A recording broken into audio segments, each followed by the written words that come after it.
Look at your hands right now. Those same hands with those same lines and creases existed on people walking through Athens 2,500 years ago. They held the same bread. They felt the same sun. They reached for the same things we reach for today. But here is the strange thing. We know more about what Socrates said than what his wife ate for breakfast. We have preserved the speeches of politicians, but lost the lullabies mothers sang. The everyday life of ordinary Athenians remains one of history's great puzzles, hiding in plain sight. If you are using this to fall asleep tonight, perfect. These mysteries have waited millennia. They can wait a few more hours while you drift off. And if you are still here when the morning comes, subscribe and stick around. There is so much we still do not understand. Picture Athens at the height of its power, somewhere around 450 BCE. The city we imagine from textbooks, the birthplace of democracy, the home of Socrates and Plato and Pericles. But those famous names represented a fraction of the people who actually lived there. Estimates suggest the total population ranged from 250,000 to 300,000 people at its peak. That number included everyone: citizens, women, children, foreigners, and slaves. When you hear about Athenian democracy, you are hearing about a system that involved perhaps 30 to 60,000 adult men. That means roughly 10 to 20% of the population could participate in what we call the world's first democracy. The rest watched from the sidelines of history, their stories scattered like pottery shards across archaeological sites. We piece together what we can from fragments and guesses. The houses these people lived in would surprise you. We picture ancient Greece through its marble temples and grand theatres.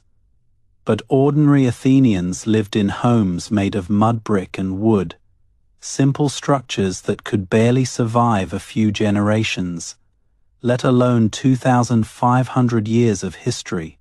Most homes were built around a central courtyard. This open space was the heart of domestic life. Cooking happened here. Children played here. Women worked here, spinning and weaving in the light that filtered down from above. The rooms around the courtyard served multiple purposes throughout each day. Here is something that challenges our assumptions. Rich and poor houses were often surprisingly similar in size. The difference was not square footage, but density. A wealthy family might occupy an entire house with their slaves. 2 or 3 poorer families might share that same space, along with their animals. Furniture was minimal. Wooden stools and tables were expensive, because timber was scarce in the rocky Greek landscape. Beds might be simple pallets, stuffed with grass or wool. The floors were packed dirt in most homes. Only the wealthy could afford mosaics, or even basic tile work. When darkness fell, small terracotta lamps burning olive oil provided the only light. These tiny flames flickered against the walls, creating shadows that danced across rooms where families gathered after the long day ended. There was no glass in the windows, just wooden shutters that blocked both light and air. Water did not flow into homes. Every morning, someone had to fetch it from public fountains or wells. This was typically work for women or household slaves. They would carry heavy ceramic vessels through the streets, making multiple trips to supply a household's daily needs for drinking, cooking, and washing. The 3-handled water jar called a hydria was designed specifically for this task. one handle for carrying when full, two handles for pouring. These vessels appear everywhere in Athenian art, a constant reminder that basic necessities required constant labor. But here is where the story gets complicated. Women in Athens lived under restrictions that would be hard to imagine today. Respectable citizen women were expected to remain largely invisible. The ideal wife, according to one famous quotation, was she who was least talked about among men, whether for good or bad. Girls received no formal education. Their mothers taught them to spin, to weave, to manage a household. They married young, often around 14 or 15, typically to men considerably older. Their primary duties were bearing children and managing domestic affairs. Wealthy households might have a separate women's area, sometimes on an upper floor, away from the more public parts of the house. But scholars now debate how rigidly this separation was enforced. The reality was probably messier than the ideal.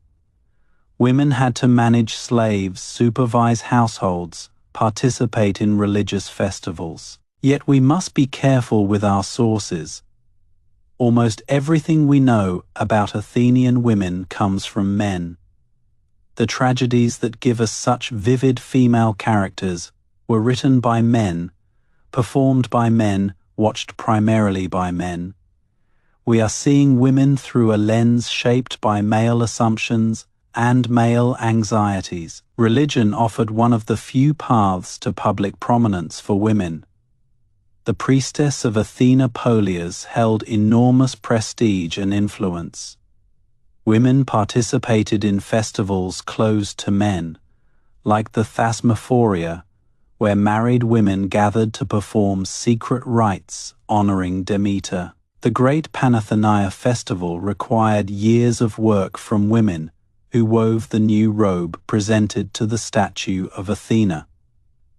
This was sacred labor, deeply important to the city's religious life. It gave women a visible public role that their daily lives often denied them. And then there were the slaves. This is the shadow that falls across everything we admire about Athens.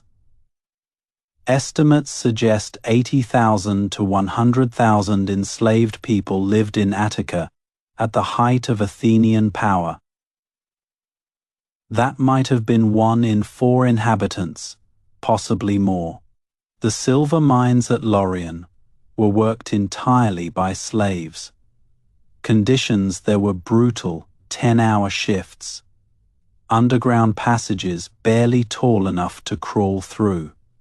No days off, no seasons of rest. The average slave might survive only a few years in those tunnels. Household slaves had better lives, though that term means something different when you have no freedom, no rights, no legal identity of your own. They cooked, cleaned, raised children, accompanied their owners through the city. Some became trusted members of the household over years of service. Skilled slaves might work alongside free craftsmen in workshops, producing pottery, metalwork, leather goods. Some owners allowed their slaves to earn money, even to save toward purchasing their freedom. But manumission was rare, and a freed slave still faced significant restrictions on citizenship and rights. Here is what makes this so difficult. The same Athenians who invented democracy, who debated justice and virtue in the agora, who created tragedy and comedy that still move us today, saw nothing wrong with owning other human beings. Aristotle called slaves living tools. Even Plato never questioned the institution. But let us walk into the agora now, the beating heart of Athenian public life. This was not just a marketplace. Though it was certainly that, it was where politics happened, where philosophy was debated, where gossip spread and reputations were made and destroyed. Different sections of the agora specialized in different goods. There was a fish market, a perfume seller's corner, areas for pottery and metalwork and textiles. A bell rang to announce when the fish had arrived. Athenians apparently took their seafood very seriously. This is where Socrates wandered, asking his uncomfortable questions. This is where young men gathered to argue and show off and learn the art of public speaking. The covered walkways called stos provided shade and shelter, creating gathering spots where ideas circulated as freely as goods. Money changers sat at tables, dealing with the various currencies that flowed into Athens from across the Greek world. The city's silver owl coins were famous, trusted everywhere merchants traveled.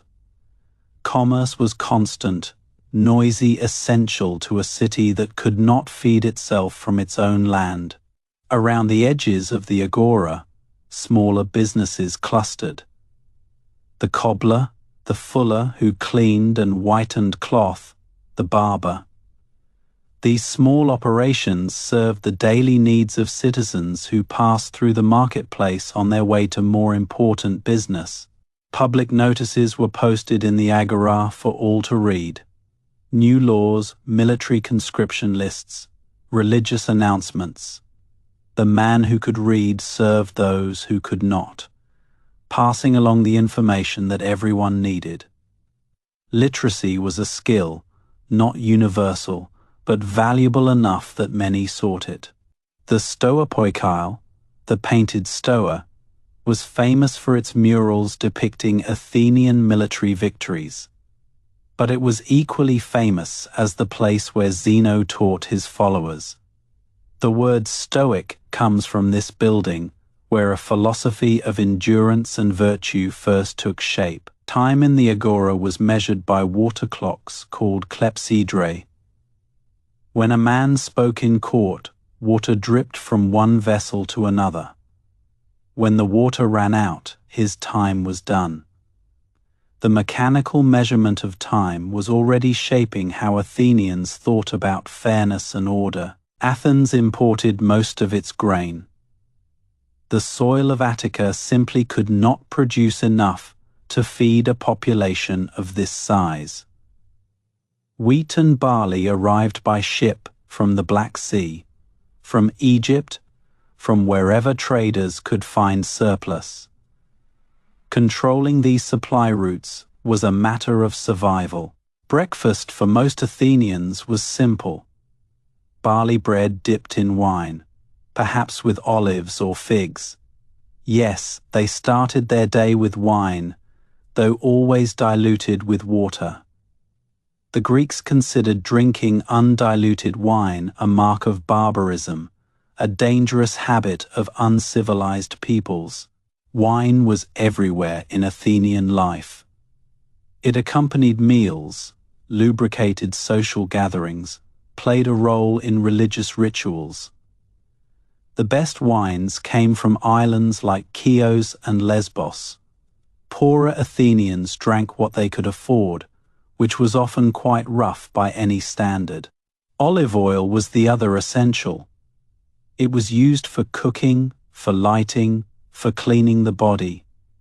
Athletes rubbed it over their skin before exercise. It was traded as a commodity almost as valuable as silver. Damaging an olive tree was a serious crime punishable by law. The evening meal was more substantial, and for wealthy men, it might turn into a symposium. These drinking parties were an essential part of social life. Men reclined on couches, shared wine from a common mixing bowl, discussed philosophy and politics, listened to music, watched entertainers. The crater was the central object, a large bowl where wine was mixed with water. A symposium might go through 4 or 5 of these over an evening. The conversations could be profound. They could also descend into drunken chaos. Plato himself described the damage symposia sometimes caused. Entertainers were hired to keep the evening lively. Flute girls, acrobats, professional companions called hetarai, who might offer conversation as much as anything else. The line between respectable entertainment and something shadier was never quite clear. Games were played. Kotabos involved flicking wine dregs at a target. Riddles were posed. Poems were recited or improvised. The best symposia produced philosophy. The worst produced fights, broken furniture, and reputations ruined by indiscreet speech. Neighbors probably had mixed feelings about symposia. The noise would carry through thin walls. The guests would eventually stagger home or be carried by their slaves. But this was how alliances were built, how careers were advanced, how young men learned from their elders the art of being Athenian. But let us talk about democracy, the thing Athens is most famous for. The assembly met on the Pnyx, a hill carved to provide seating for thousands. Any male citizen over 18 could attend. Any citizen could speak. Decisions were made by majority vote, hands raised and counted. The assembly met about 40 times per year. Citizens debated war and peace, laws and taxes, treaties and building projects. When an Athenian voted for war, he was voting to send himself into battle. This was direct democracy in a way modern nations have never attempted. Many positions were filled by lottery rather than election. The Athenians believed random selection prevented corruption and ensured that ordinary citizens had a chance to serve. The Council of 500, which prepared business for the assembly, was chosen entirely by lot from citizens over 30. Then there was ostracism once a year. Citizens could vote to exile anyone they considered a threat to democracy. They scratched the name on pottery shards called ostraca. If 6,000 people wrote the same name, that person had to leave Athens for 10 years. Even the greatest leaders were not safe. The courts were equally participatory. Juries numbered in the hundreds, sometimes thousands, chosen by lottery each morning. There were no lawyers. Citizens argued their own cases or hired speechwriters.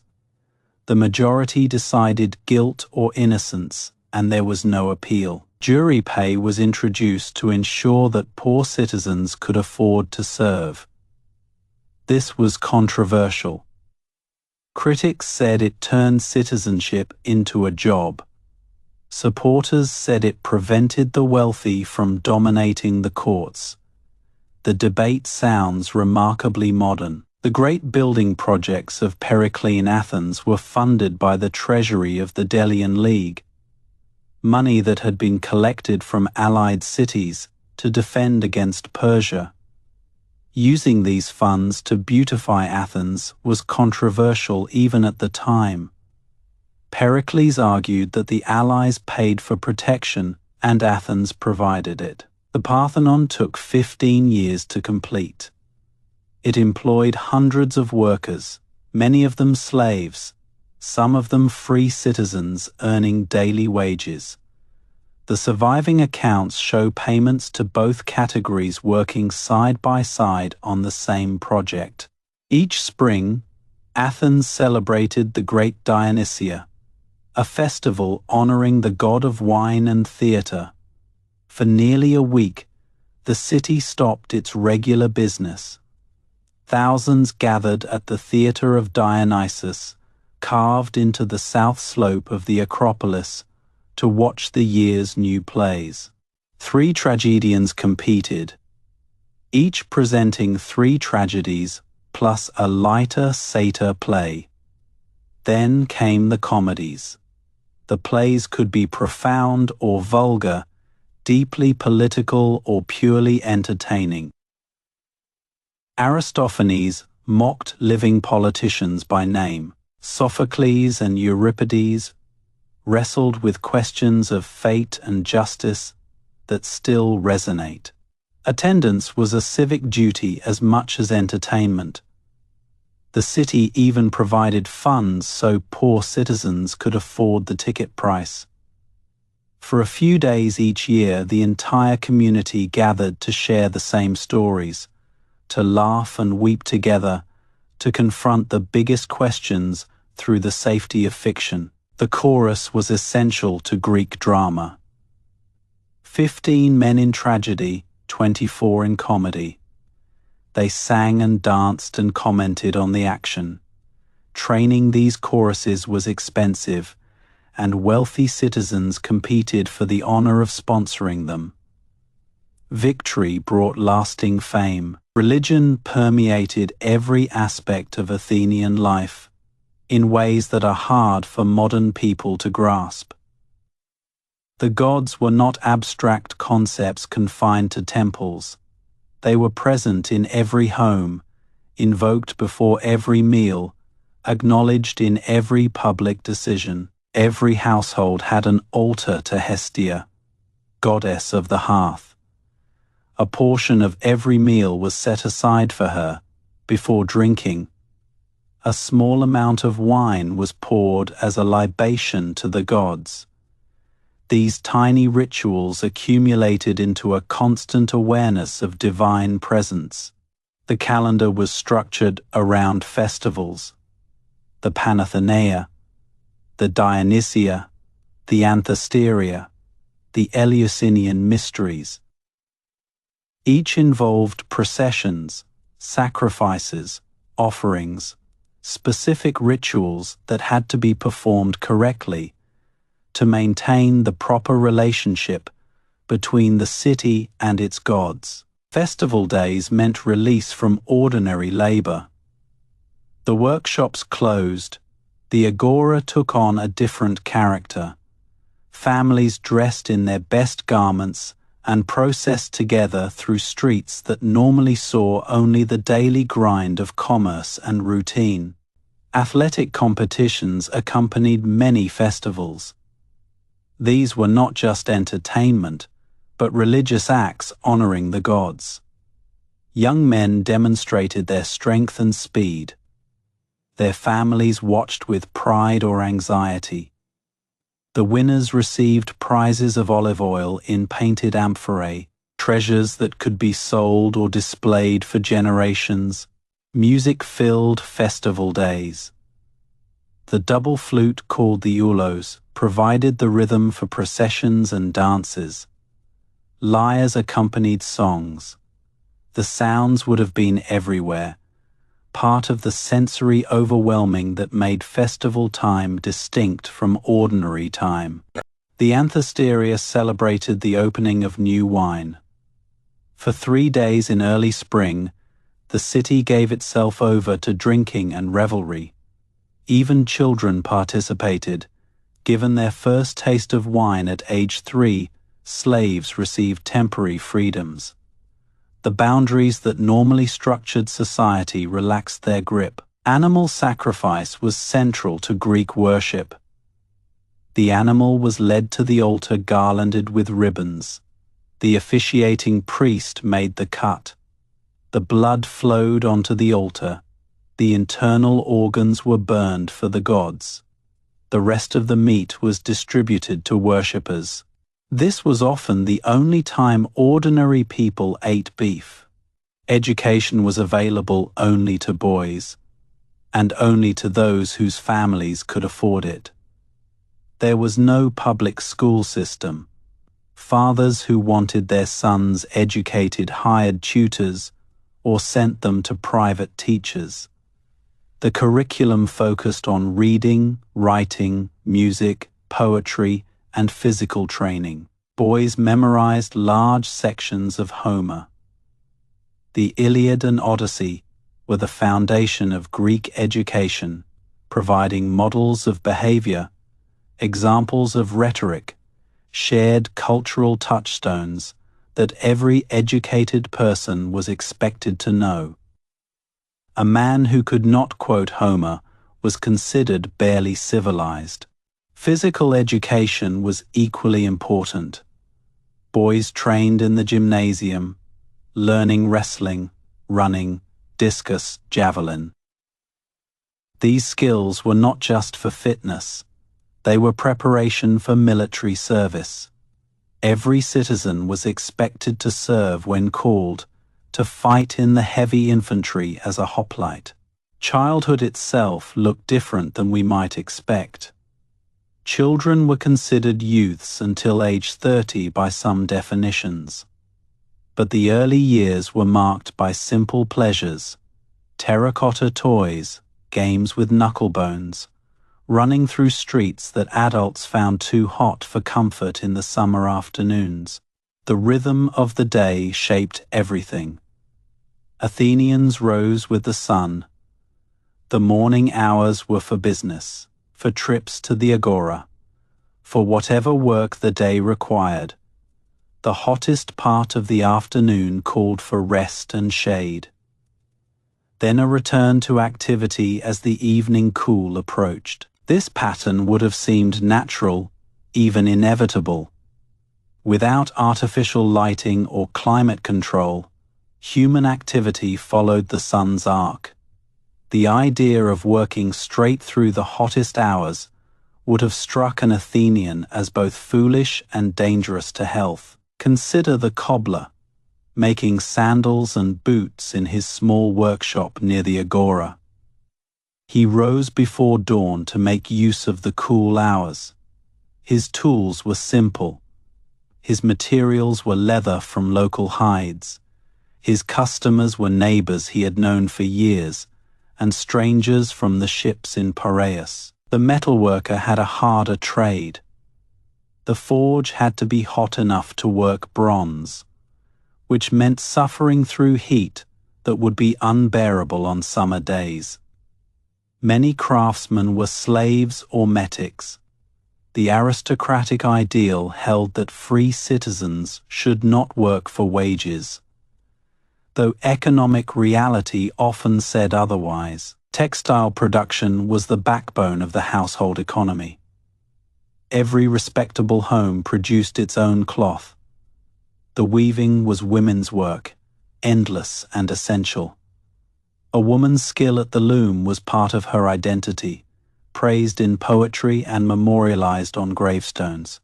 The process began with raw wool that had to be cleaned, carded, and spun into thread before weaving could even begin. This work filled every spare moment. Women spun while they talked. They spun while they supervised children. They spun while they waited for water to boil or bread to bake. The barbershop was one of the few public spaces where ordinary men gathered to talk without the formality of the assembly or the symposium. Here citizens and metics rubbed shoulders. Gossip flowed freely. Political opinions were tested. The barber himself became a kind of informal journalist, passing news from chair to chair. Citizens provided their own equipment. This is why class mattered so much. Only those who could afford bronze armor could fight as hoplites. The poorest citizens served as rowers in the navy, which democratic reformers had expanded precisely because it gave the poor a military role and thus a claim to political power. The trireme was Athens's greatest weapon. 170 rowers powered these sleek warships. They required tremendous coordination and training. The rowers were free citizens, not slaves, which made the Navy a democratic institution in ways the aristocrats did not always appreciate. Athenian craftsmen produced goods that were prized across the Mediterranean. Athenian pottery was particularly famous. The distinctive black and red figured vases were exported everywhere. Archaeologists have found them in Italy, Egypt, around the Black Sea. Wherever Greek traders traveled, the port of Piraeus connected Athens to the wider world. 5 miles of long walls linked the city to its harbor, ensuring that even during siege, Athens could receive supplies by sea. This was the foundation of Athenian power. Control the sea, and you control trade, and you can never truly be starved into submission. The sailing season shaped commercial life. The Mediterranean turned dangerous in winter. From roughly November to March, most ships stayed in port. This created rhythms of abundance and scarcity, busy seasons and quiet ones, that structured the economic year as surely as any official calendar. Fresh fish was a luxury that depended on quick transport from harbor to table. The men who rowed the small fishing boats out into the Saronic Gulf provided much of the protein that kept Athens fed. Their catch was sold at the agora before the sun grew too hot for freshness. The fish market had its own culture and customs. Buyers squeezed and sniffed the merchandise. Sellers shouted their prices. Arguments over quality could turn heated.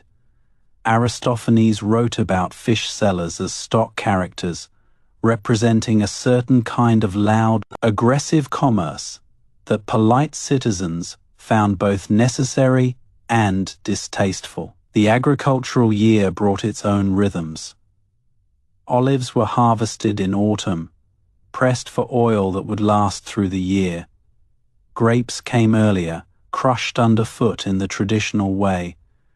The juice left to ferment into wine that might be drunk young or aged according to taste and circumstance. Many citizens owned small farms outside the city walls. They might live in Athens, but walk to their fields for planting and harvest. This dual identity, urban and rural, was common enough to shape political debates. Were the farmers' interests the same as the merchants' interests, as the craftsmen's interests? Metics, or resident foreigners, were essential to the Athenian economy. They could not own land or participate in politics, but they could run businesses, practice crafts, even become wealthy. Many of the bankers and merchants who handled Athenian trade were metics who had made Athens their permanent home. The famous speechwriter Lysias was a metic. So were many philosophers who came to Athens to study and teach. The city's openness to talented foreigners was one source of its cultural power, even as the citizenship laws became increasingly restrictive over time. Medicine was practiced without the concepts of germs or infection. Doctors followed the Hippocratic tradition, which emphasized observation and natural causes rather than divine punishment. They believed in the balance of 4 humors. Treatments involved diet, exercise, bleeding, and various herbal remedies. Death was a constant presence. Infant mortality was high. Disease could sweep through the crowded city. The plague that struck during the Peloponnesian War killed perhaps a quarter of the population, including Pericles himself. Families placed coins in the mouths of their dead to pay the ferryman to the underworld. The preparation of the dead was women's work. They washed the body, anointed it with oil, dressed it in clean linen. They placed wreaths and ribbons, laid out the body on a bier for viewing. The mourning was public and expected to be loud, with women leading the lamentations. Funerals took place before dawn. The procession wound through the streets to the cemetery outside the walls. Burial or cremation followed. Then offerings were made at the grave. The family would return on specific days to pour libations and leave food for the dead, maintaining the relationship across the threshold of mortality. Funeral monuments tell us something about how Athenians imagined their relationships continuing after death. Wives reach toward husbands, parents gaze at children.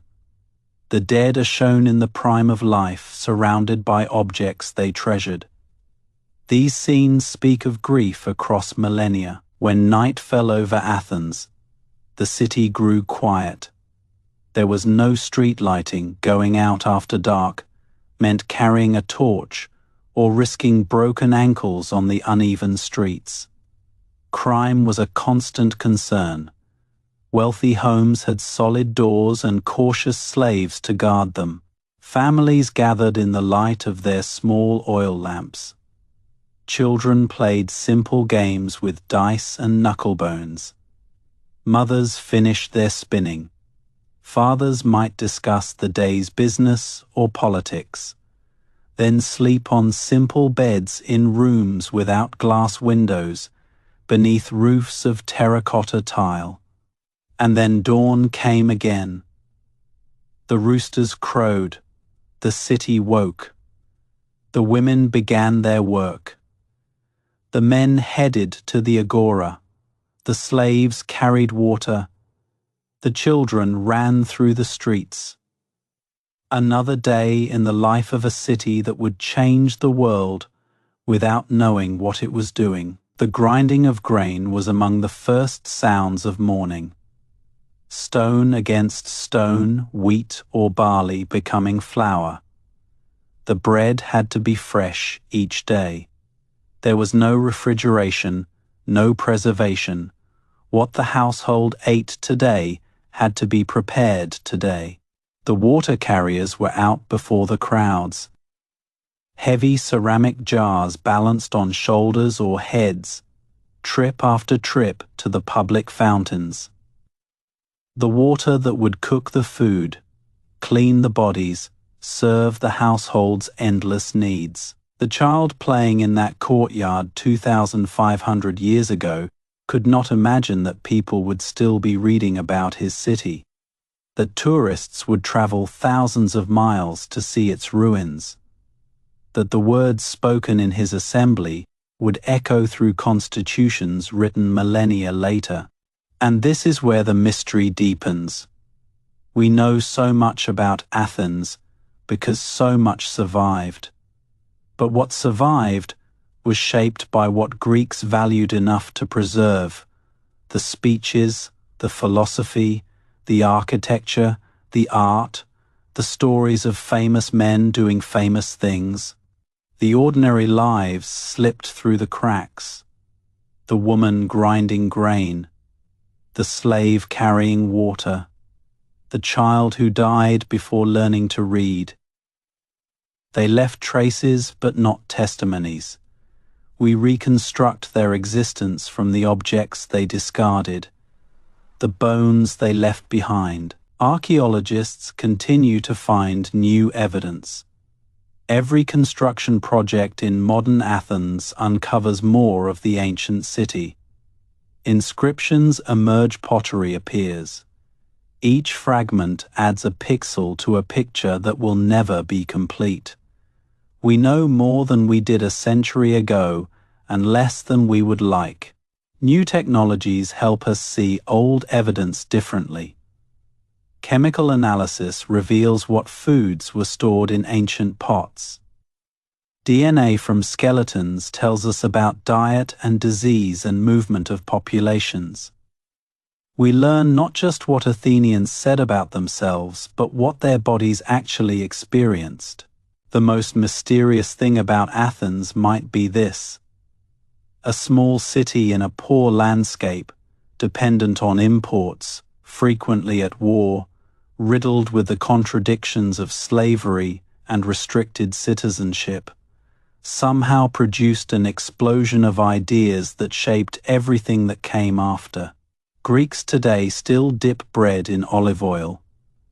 They still argue politics with passion. They still tell stories of gods who loved and hated with human intensity.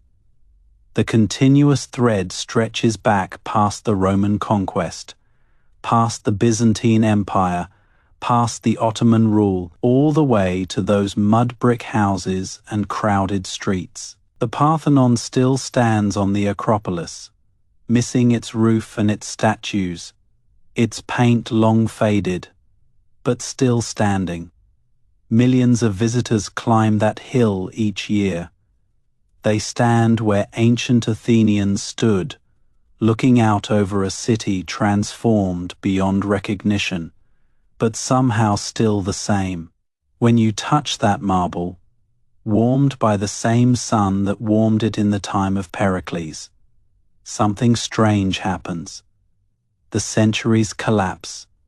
The people who built this were people like you. They laughed at jokes. They worried about their children. They wondered what would become of their city. What we do not know about them might be more important than what we do know.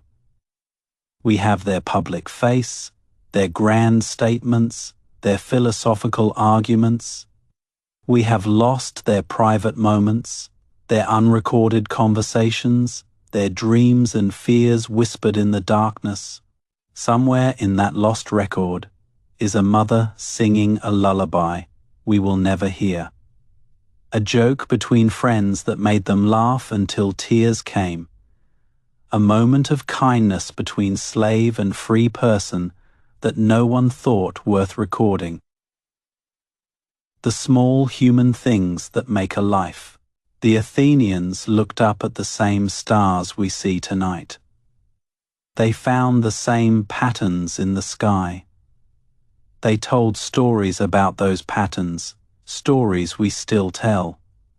The Big Dipper was a bear to them too. Orion still hunted across the winter heavens. They divided time differently. Their calendar was lunar, requiring constant adjustment. Their year began at different times depending on which city you lived in.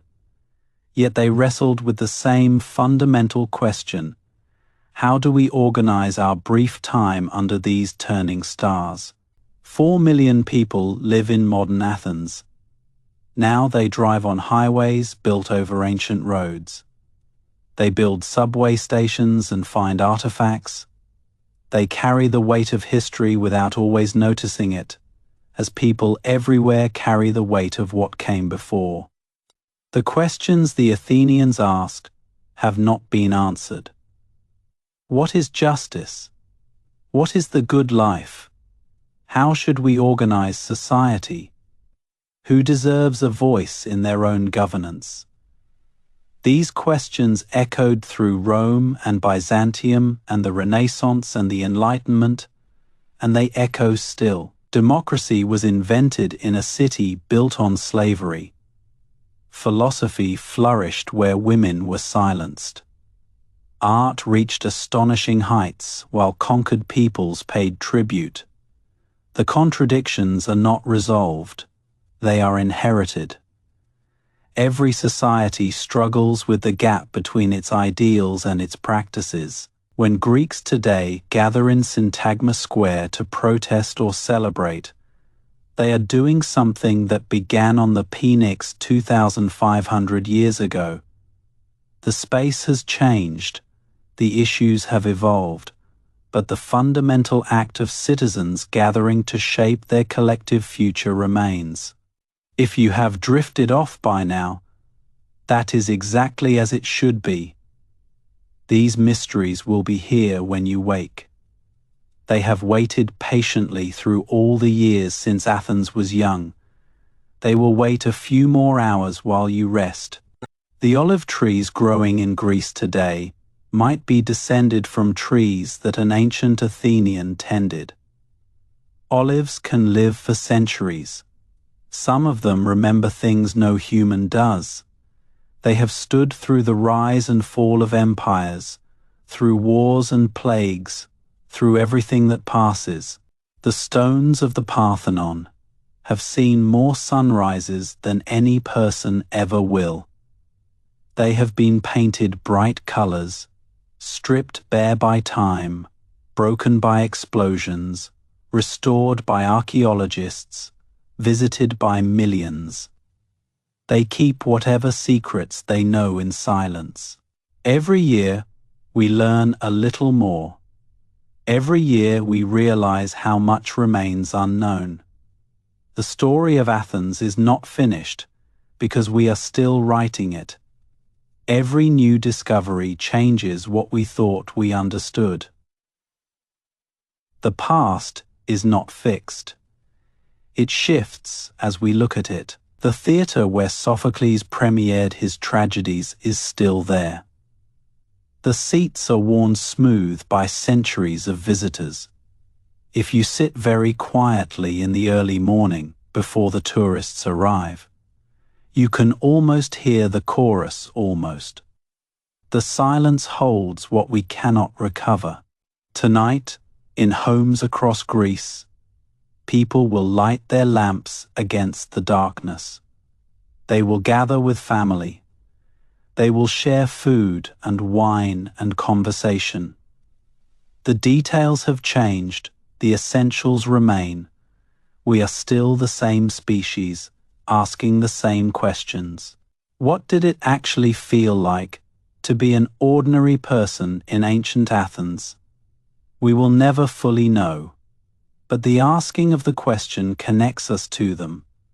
We reach back through time, and perhaps somewhere beyond our understanding, they reach forward. The mystery is the message. The gap is what makes us look. The Athenians believed their gods walked among them, invisible but present. Perhaps the past walks among us in the same way, in the habits we inherited. In the questions we still ask, in the bread we break and the wine we share, in the stories we tell when the darkness falls. And now, if you are still listening, let sleep come. Dream of olive groves and marble temples. Dream of crowded markets and philosophical arguments. Dream of people who lived and loved and worried and wondered, just as you do, under these same eternal stars. Good night.